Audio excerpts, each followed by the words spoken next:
Trust you're all healthy. So friends, the sole purpose of starting this talk series is to identify and bring in yoga achievers, who have contributed a lot in people's lives during their journey. The whole idea is to make them share their experience and insights of yoga. And I'm really excited to have Harmony Slater with us today. I'm just going to wait for Harmony to tune in.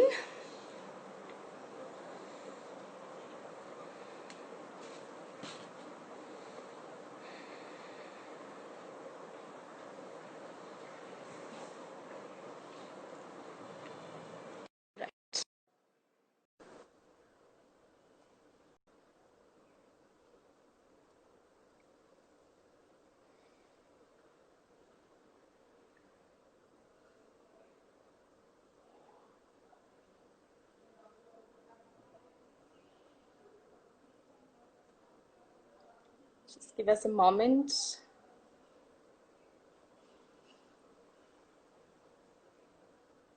Hello, everyone. Hi, Nikhil. Hi, Rahul. Hi, Piyush. So nice to see all of you. Hi, Pooja.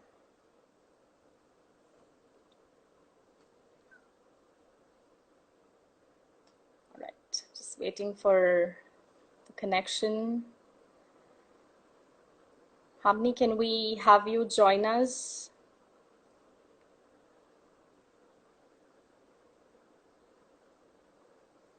Okay, let's try this again.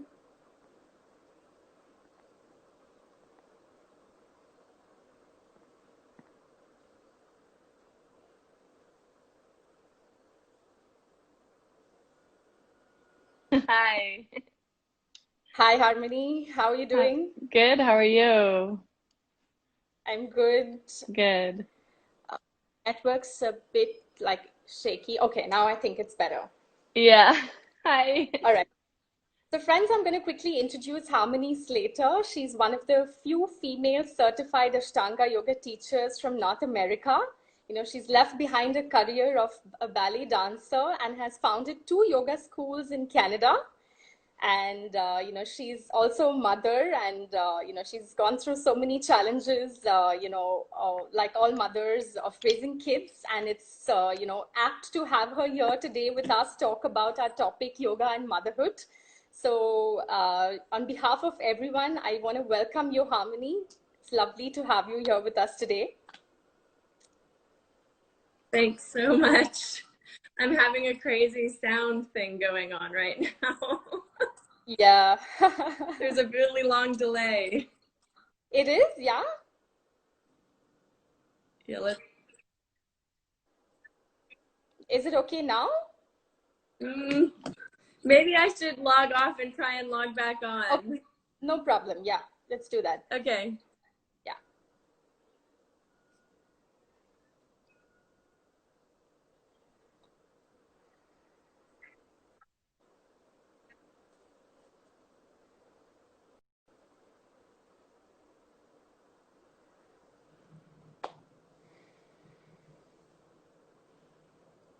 Just give us a moment, everyone.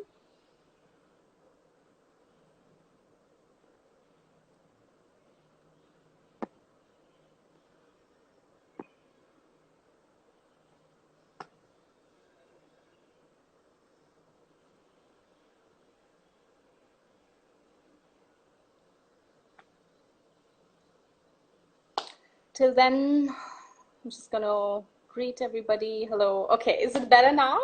Yeah, it's much better. Great. All right. I was So, having you, everything you were saying, I could hear you saying it, and then it was like also repeating for some reason. I don't know. It's like, oh my gosh, I'm gonna go crazy. not so much fun. All right.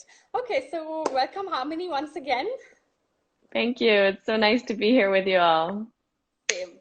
All right, so let's begin with the first question, Harmony, on motherhood. So it is said that motherhood is one of the top forms of sadhana. Yeah. Even in yoga, there is nothing beyond that. So can you elaborate a little on this? I think because when you become a mother, um, it really forces you to surrender.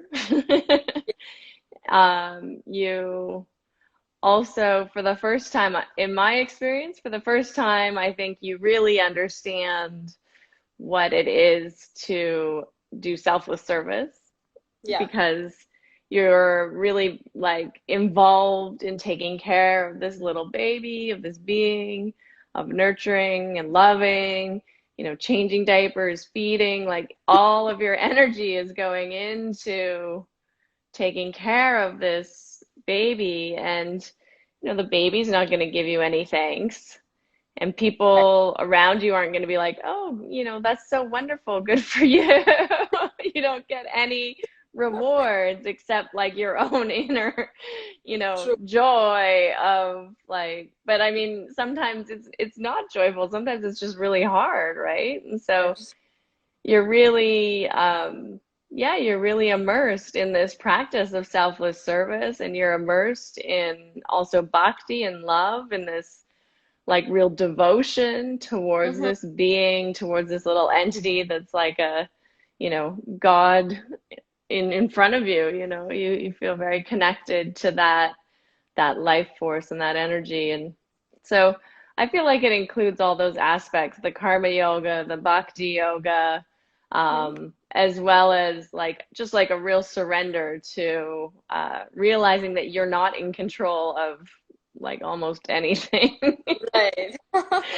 And like up until that point, you know, there's a period of your life, you know, when you outgrow being a child, and all of a sudden you feel like you're really in control of a lot of things in your life. You know, and we kind of attach ourselves to this power, you know, this sense of power or autonomy. And when you become a mother, you kind of lose this power and autonomy a little bit, because, you know, you don't get to do whatever you want whenever you want. So much to do. You're doing other things. Right. So yeah, I think it's a real yoga practice. It requires you to really understand what yoga is, that it is the union, and it's the forgetting of yourself, of your selfish desires, and you know, putting yourself first. You're putting someone else really first, and it teaches you a lot about yoga, and also about keeping your mind steady, right? Yeah.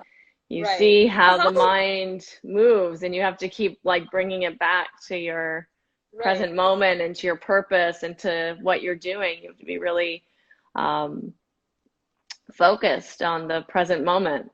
Right. Yeah. Yeah. And I think like why is it said that yoga is so important for women, especially mothers, you know? Because I think we need a practice to keep us sane. Sane.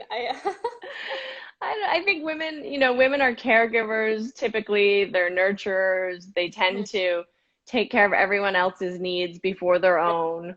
And I think all these patterns, all of these sort of like, you know, it could be our conditioning. It could be because that's what we're raised to do. It could be in our DNA because we've done it for, you know, thousands of millions of years, right? Yeah. It's hard to say what exactly it is, but it tends to be the case that women do this, right? They take care of everyone else around them and make sure everybody has what they need. And I think we forget to take care of ourselves sometimes. We forget to make sure we have what we need. And the practice of yoga is very helpful for that. It's very helpful for replenishing your energy, refilling your stores inside, and taking that time to just like be with yourself so that you can then do all the other stuff that you need to do, right? And I think it's also said, no, that if you practice yoga, it's going to benefit the people around you more than it's going to benefit you, because like you'll be more sane and maybe yeah, I mean definitely it has a ripple effect. You'll get the benefits, but the other people around you will also get the benefits, and the planet will get the benefits too, right? So it's you know, you can't really change other people. You can't really change circumstances in, you know, many cases, but you can change yourself. And when you change yourself, you start to show up in the world in a different way. And when you show up in the world in a different way, then people change around you and the circumstances change around you, and Sure. it's powerful.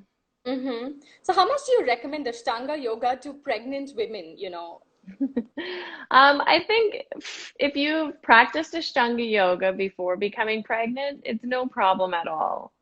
Okay. It's something your body's used to doing. Mm-hmm. Um, it's not, you kind of know where you're at, your Right. capacity, your Right. limitations. Yeah. Um, it's not going to be overly strenuous. You know Mm, how to make it less strenuous. Um, yeah. so I think it's perfectly fine if you've never practiced Ashtanga yoga before. Yeah. It might not be the practice you want to begin when you become pregnant, because Sure. it can be really hard at the beginning. Huh. And already your body's trying to adapt to a lot of Yeah. internal changes. Hmm. And even like just the volume of your blood is increasing, or I think doubling, something like that, which Mm-hmm. creates like, I mean, you can create like kind of like a breathlessness, or, you're already dealing Yeah. with a lot of internal changes. So adding on an extra stress of like, oh, now I got to do all these push-ups, Right. is maybe not so helpful. Yeah. And can yoga help like a woman post-delivery? Do you think it's something advisable? And, Yeah. it's such a difficult time for a lot of women, a lot of people put on weight and stuff like that. So, Yeah. I think that after you deliver, I mean, you should take adequate rest, yeah. and that really needs to be your priority, is sleeping and getting your rest and proper sleep. That's number one priority, not like doing your yoga practice. Yeah. Realize that this is your yoga practice. Taking care of yourself and sleeping is actually doing yoga, That's and really taking interesting. care of your Oh, baby is doing yoga. yeah. It's not But always about getting onto the mat and practicing, no? That, as you said, that you yeah, take care of you have yourself. to make a shift, right? You have to be like, okay, yoga isn't just happening on this mat, Right. right? It's happening all day long in everything I do. Uh-huh. But it can be really helpful to start practicing when you feel ready, when you feel comfortable. Hmm. Um, Typically, like after you've stopped bleeding a lot, because I mean, this Uh-huh. isn't necessarily talked about, but after you Yeah. deliver, it's not like you just deliver and go back to normal. You're still like bleeding a lot for several weeks. Yeah. So, it's like you're having ladies' holiday, an extended ladies' holiday. Yeah. Yeah. So take your ladies' holiday, your extended ladies' holiday. And then, yeah, when you feel ready, I think it's helpful, even just doing some sun salutations and lying down. You might not Yeah. have a lot of energy or time, but Right. doing a little bit, breathing, moving, connecting with yourself, Right. helping to balance all those hormones and brain chemicals that are, really, after you give birth, are very active, and, you can Mm-hmm. experience some imbalances. So I think the yoga practice is really beneficial to help those imbalances um, Yeah. become more balanced. Mm-hmm. Yeah. Totally. Can you Yeah. talk about ladies' holiday? Because I think a few listeners might want to know what the term is in the Ashtanga world. Right, yeah. So, when women are having their monthly period or their menses, we call it a ladies' holiday. And so, I mean, this is a tradition that comes from India, so probably they're familiar with this Yeah. idea. Right. That as a woman, when you're bleeding, you should take rest and not like be very active, not go to Right. temple, not, you know, wash the dishes. Yeah. It's a very old traditional kind of idea, but it's been carried forward into the Ashtanga practice and method. And, they've done some scientific studies that sometimes women are more likely to injure themselves around the time of Yeah. their period or their monthly menstruation, or a little bit after, because of the relaxin in the body. It's a hormone Right. that releases, makes joints, or makes the ligaments, and tendons a little bit more lax. Yeah. And so you could maybe injure yourself a little bit more. And also, energetically, you know, with this prana, this expansion of life energy, and the apana, the downward, you know, life force or the movement of the downward energy. Yoga is really about kind of controlling and manipulating this prana and apana. And so when you're having your menses, you really want the apana to do its job and not move things out of the body. Right. Sure. Yeah. So not to like interfere with that process. You don't want to do like shoulder stand or go upside down or do things that are gonna, you know, interrupt that natural flow and movement of energy out. Right. So any kind of inversions would be a bad idea. Yeah, typically inversions aren't recommended, and also things like Uddiyana Bandha, especially like the Kriya where you're lifting the diaphragm, or like Kapalabhati. You know, things, no breath retentions, not that we do this in the Ashtanga yoga practice, but if you're doing pranayama, you don't want to hold the breath. So just things that influence your internal environment. Right. So, all right, that's interesting. Yeah. I mean, and you can still practice, you know, if you really want to, and you're like, I just really need to like move and work this out, but just, you know, keep in mind that you're having like a very special time. And so maybe don't, a me time, and don't like push yourself, and don't like put extra stress on the body at that time. Sure. Yeah, that makes sense. Because I think the body feels like it wants to rest also. Like you get that feeling that, okay, I kind of, you know, just rest and, you know, not push too much, not do too much. Yeah. I know it can be difficult, like for modern women. I mean, especially in the West, you know, we're used to always doing and going, and even like during that time of the month, we're still like going to work and doing all the things that we normally do. It's like go. But especially if you're practicing every day, like regularly, it's kind of nice to like sleep in and not get out of bed and just be like, soon you're like praying for ladies' holiday. Totally, So tell us, you know, a lot of young mothers I know are sleep deprived. You know, don't you think the practice could be further draining? Like, what's your view on? Yeah, I mean, that's the thing. I don't think it's really recommended or helpful to force yourself to get up early and try and practice early in the morning, especially like that first year. I'm gonna say year for sure. Because you know, a lot of feeding through the night and things like that. So they're like, all I need is sleep right now, you know, but I also want to take care of my health. So how do you hit that balance, you know? You know, you kind of have to learn to practice at like different times during the day. So make sure you're getting adequate sleep. That's your first priority. And then like maybe later in the day when the baby's sleeping or napping, you can like do 15, 20 minutes and kind of work it that way. I mean, sometimes you just need to also sleep when the baby's sleeping. So you have to, you just have to really like listen, and it's helpful to try to do a little bit, because I know there's a feeling like I want to, you know, do something for myself, and I need to exercise, and I'm like not leaving the house. Totally. But so you kind of have to fit it in wherever you can, like whenever you have the time, and that might be at like 2 p.m. You know, just fit what I want. Just fit it in whenever you can. It doesn't, I mean, of course, but like if you can fit it whenever, it's better to do something than nothing. Yeah, and I think that's where I really learned like that I can practice anytime.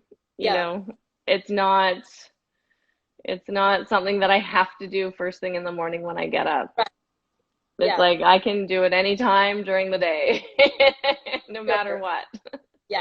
So I think you have to be adaptable. You have to be flexible. You can't be really rigid with your routine. And I think for a lot of women who have a practice before they become pregnant, if they are rigid in their thinking, if they're really like, no, I get up, I do my practice, and then I do my day. And if they try to keep that rigidity, they stop practicing altogether because it's impossible. True, true, absolutely. You can't do it. It's really, it's impossible. You'll end up depleting your energy. You'll feel terrible. You're not going to enjoy being a mother. You're not going to enjoy the rest of your day. You're exhausting yourself, and you're going to say, this practice isn't helping me. And it's not that the practice isn't helping you. It's your approach to the practice, you know, having this really rigid, you know, idea that it can only happen this way at this time. Right. And so you kind of have to throw that idea out. Yeah, that makes sense. And also like, if you're too tired to do Surya Namaskara, like maybe just do some stretching, you know, maybe take Shavasana and lie with your legs up the wall. Right. You know, it doesn't have to be exactly, you know, 100% following. Yeah. Okay. Nice. Yeah, you can kind of pick and choose a little bit. Yeah, true. Understandable. Yeah. So you're an ardent believer of Vipassana. So can you give a little gist on that? It would be interesting to hear. Yeah. Yeah, I really love the Vipassana meditation method. The first Vipassana I ever took was in Dehradun, up near Rishikesh, and there's a beautiful center up there in the mountains and the foothills of the Himalayas. When was this? That was back in 2006. Okay, wow. Yeah, and I've also sat a Vipassana in Chennai. They have a really nice center there as well. Right. So yeah, it's just I don't know, I think it's really helpful. It's helpful to have that ability to sit and just observe the breath, observe sensation, and not suppress it and not react to it, but just learn to see what's happening and just sit with it, right? Yeah. You don't have to respond all the time. You can just create a space. Yeah. And then does yoga and Vipassana go hand in hand? Yeah, I think they go together really well, actually. I mean, the problem is that there's only so much time in the day. Right. So, you know, I know like in the style of Ashtanga, it's recommended to meditate for an hour in the morning and an hour in the evening. And maybe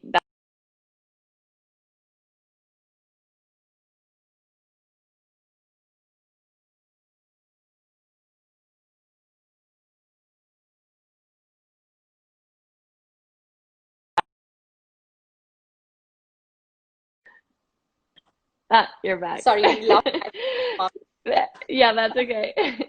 But if that's like too big a chunk to commit to, you know, even committing for 20 minutes in the morning or 20 minutes in the evening, like just doing what you can, I think is really helpful. It doesn't have to be like this big, and it's sort of like the Ashtanga practice, you know, when you, when you really take on the Ashtanga practice, becomes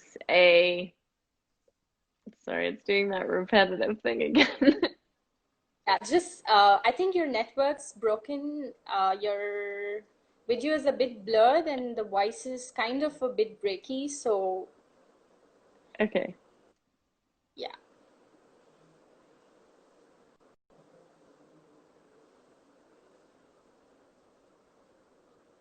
I'm just gonna wait for Harmony to tune in back.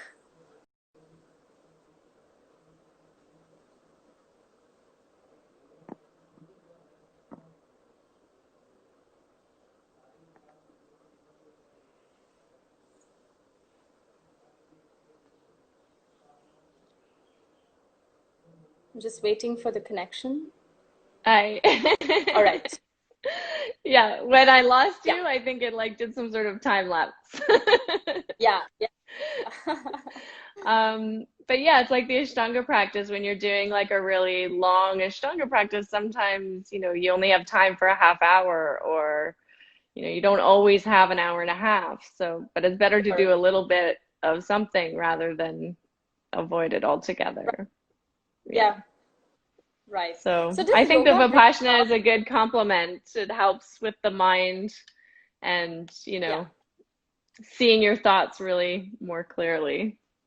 Uh-huh. Right. Yeah.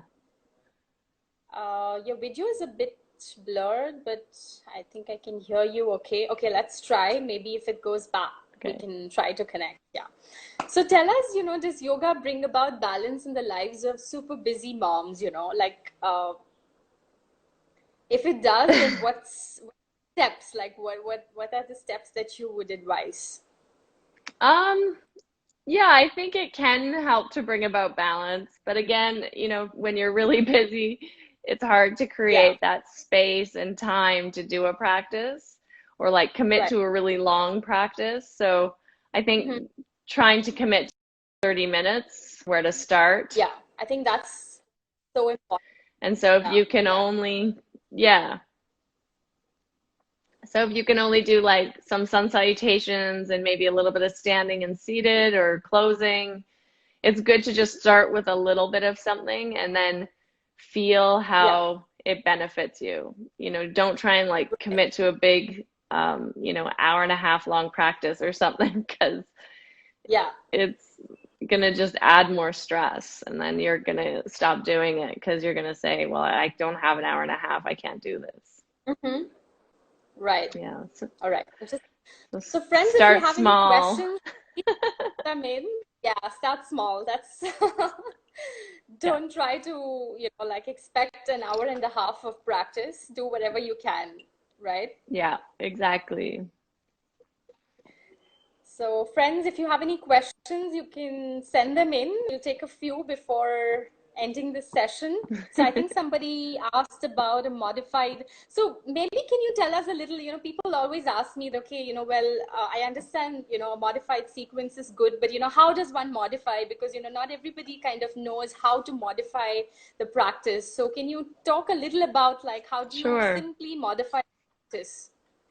So I always, Patabi Joyce used to tell us that three Surya Namaskara A and three Surya Namaskara Yeah. B were sort of the Mm-hmm. minimum yoga practice.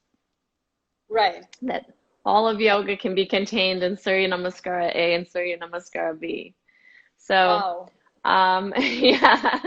I mean, because yoga is really about the mind, right? So it's about how you're Right. focusing and channelizing the mind, using the breath and Sure. creating this connection between the mind and the body. Mm-hmm.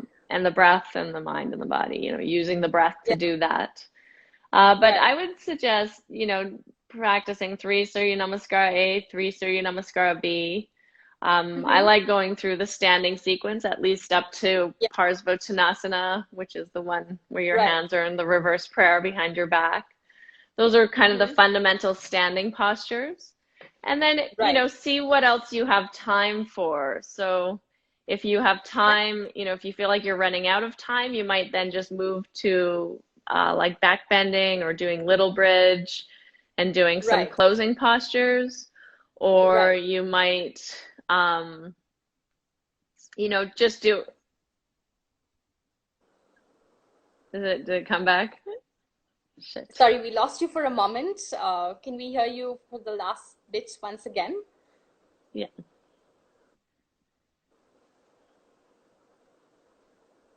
Hold on, it's doing this loop thing again. Let me go off and come back on, okay?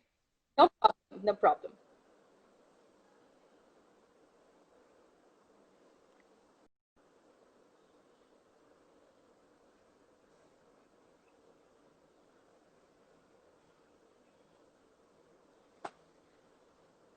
Friends, we'll just wait for Harmony to come back.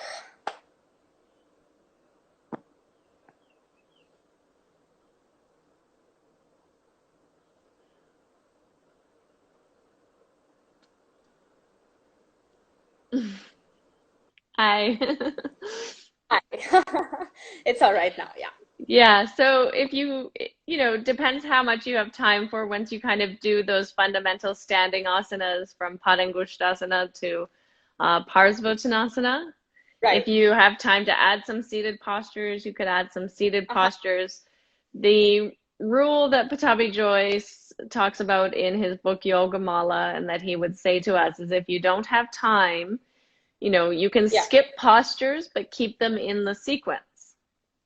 Right. So, Okay. if you're not doing half lotus, that's fine. If you don't want to do, the next one, Tirang Mukha Ekapada Paschimottanasana, that's fine. Go to Janu Shirshasana A. And then Okay. maybe you don't want to do Janu Shirshasana B and C, go to Marityasana A, right? Or Okay. Marityasana C. And then maybe you're out of time. Okay, well, now I'm going to do closing. So maybe I'll do a few little bridges or back bends, and then the shoulder stand Right. sequence. So Okay. it's more about keeping the postures in the order that they show up in the sequence. Right. Yeah. And then you can skip what you need to. Okay. But it's Makes like, don't sense, do, sorry, like Baddha Konasana, and then like, Yeah. Ardha Baddha Padma Paschimottanasana, or stand Right. up and then do, Right. yeah, Trikonasana.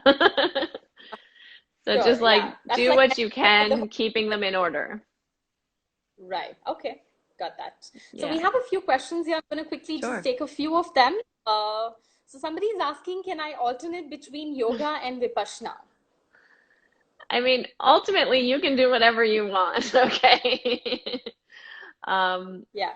But both Ashtanga and Vipassana, request that it's a daily practice. Ashtanga, you get one day off a week, and moon days. Vipassana, you get no days off. Yeah. There's no holiday in Vipassana. No. So I think it's good to keep the consistency. I think it's better to just shorten the practices if you don't have time, and Right. yeah, do like 30 minutes of each, Okay. or whatever, or 45 minutes of asana and 15 minutes of meditation, or whatever, whatever Right. works for you. I think it's good to keep the consistency of the practice rather than alternating. Yeah. All right.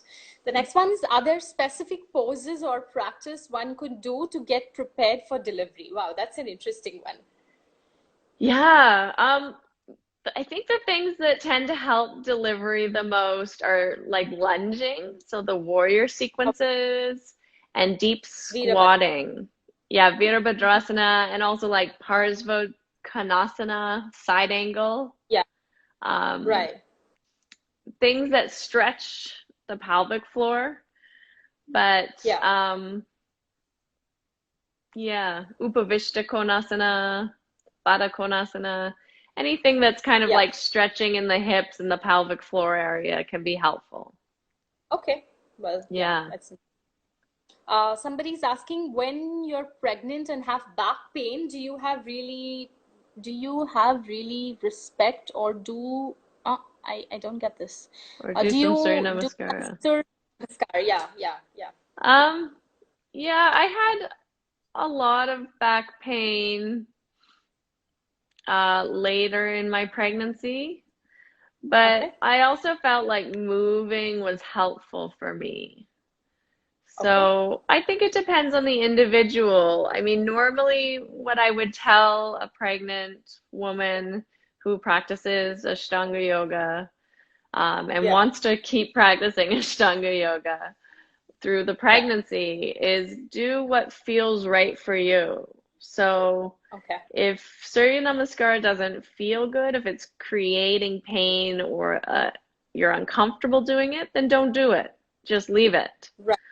Okay. Um, Wow. and so you really have to like listen to what's going on, and also it's going to change day to day. So, as the baby shifts position, or maybe hormones shift or whatever, it changes every Mm-hmm. day, like Right. sometimes quite Yeah. drastically.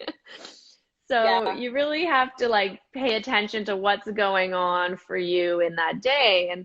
And the experience is Right. different for every woman. So it's really hard to give these big, broad rules like, well, you shouldn't do this and you can't do this, because Yeah. Yeah. it's a very unique experience. And like some people feel nauseous doing downward dog. Some people feel Right. nauseous doing back bends. Other people love back bends. And, so it's, some people don't like shoulder stand. Other people don't mind it. Some people like headstand. Some people don't. It's really an individual thing. And it also might just be dependent on that day too, how the baby's sitting, what's going on for you. Did you sleep well? Didn't you sleep well? Were you able to digest your food at night or not? There's all kinds of things that, Too much. yeah. And also, like, you don't digest the same way when you're pregnant. All your organs are getting like cramped and crunched up, True, so true. yeah, so Right. you really have to just like give yourself permission to leave out Yeah. whatever you don't like. And you know what? Even if it's just like, I don't feel like doing this one today, don't do Yeah. it. Like, give yourself that permission to Right. really be quite liberal with the practice and don't force Right. yourself to do things. Mm-hmm. It's not really the Right. time to Yeah. like force yourself. Yeah. Sure. Yeah. I think it could create an adverse effect on the body, no? Because Yeah. if your body's telling you something and you don't listen to it, you could actually it could negatively affect the system. Yeah, I had a lot of nausea in the mornings. Um, Right.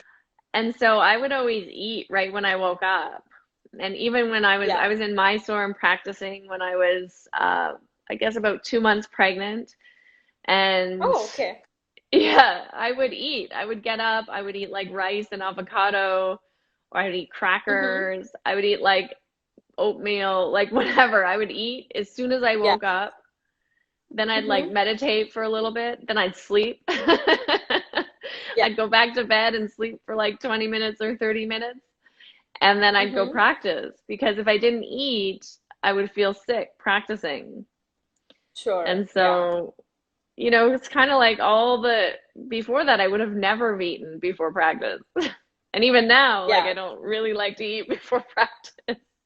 No, But it's not yeah, it's not something that like you feel all the time, but I'm sure like as you said that, motherhood changes so much, like, yeah, you feel different, there's so much going on in the system, so crazy things happen. yeah, you have to be adaptable. And so sometimes if you eat right away, it helps to, part of the nauseous feelings like the stomach acid in the inside Right, that's coming up. And so if you eat, it helps to decrease that stomach acid. And so I'd give myself right, like, an hour and a half or 2 hours maybe, like enough to kind of get the food out of my stomach and into my intestines. yeah, And right. I'd also like go take a nap while I was digesting. Yeah, yeah. But I like what And you said that push yourself and do what feels right, because I think that's the key to the practice. No, like my yeah, students always ask me that, how do we, even in general, like everybody feels like, yeah. oh, I don't write on certain days, and yeah, this is the best thing ever to just listen to your body and do as much as you can. You know. Yeah, I mean, and it's important like not to get into the habit of just like avoiding the things you don't like and only doing the things that you Right. like, especially when Yeah. you're not pregnant. Yeah. But Sure. when you're pregnant, it's like a little bit of a special circumstance, It's Of course. a very Yeah. special sacred time in your life and you really need to honor and respect that. And I mean, Right. for the rest of your life, you're going to be doing a lot of things that you maybe don't necessarily want to do. True.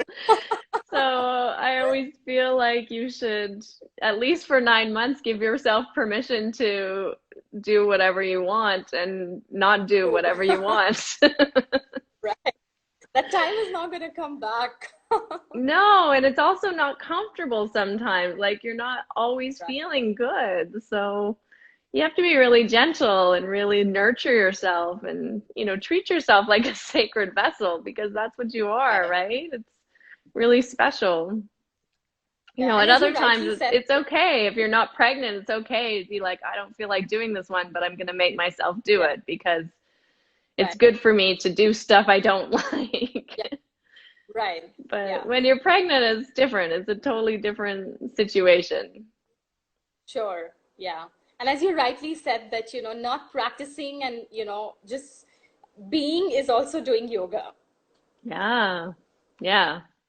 Yeah, you have to Yeah. take the lessons you learn in your asana practice off of Yeah, the mat and into the rest of your life. right. Yeah. Great. So for all the women listening to us today, Harmony, anything that you would like to, end this with? Oh, wow. Well, thanks so much for having me on. Thanks for doing this little question and answer. It was fun. I hope that any of the women listening got something out of it. I hope that you feel empowered, claim your power. Women are super amazing. What we do in this world and in this life and in these bodies is incredible. So be proud that you were born a woman, and Right. just keep doing all the things you're doing, and celebrate yourself, celebrate all the things that you do, because it's a lot, I know. So yeah, and stop like being mean to yourself, stop like with the negative talk, and stop putting so much expectations on yourself to do more. I think that's a big thing as a woman. We always feel like we're never doing enough, and Totally. there's Yeah. always more to do. So yeah, Yeah. it's like let's just celebrate the things that we're doing, and more always seems to come on its own. So don't worry. Yeah. Great. That's very well said, Harmony. It was an honor to have you here today and chat with Thank you. you. Thank you Thank so you. much. Yes, sorry for any of the technical difficulties. No problem. No, not a It's a long worries. way from India to Canada. I know it is. You're in the mountains up there. Yeah. Yeah. So thanks for having me. Thank you, Harmony. Take care of Have a good yourself. night. Okay, you too. Have- Bye. Bye, guys.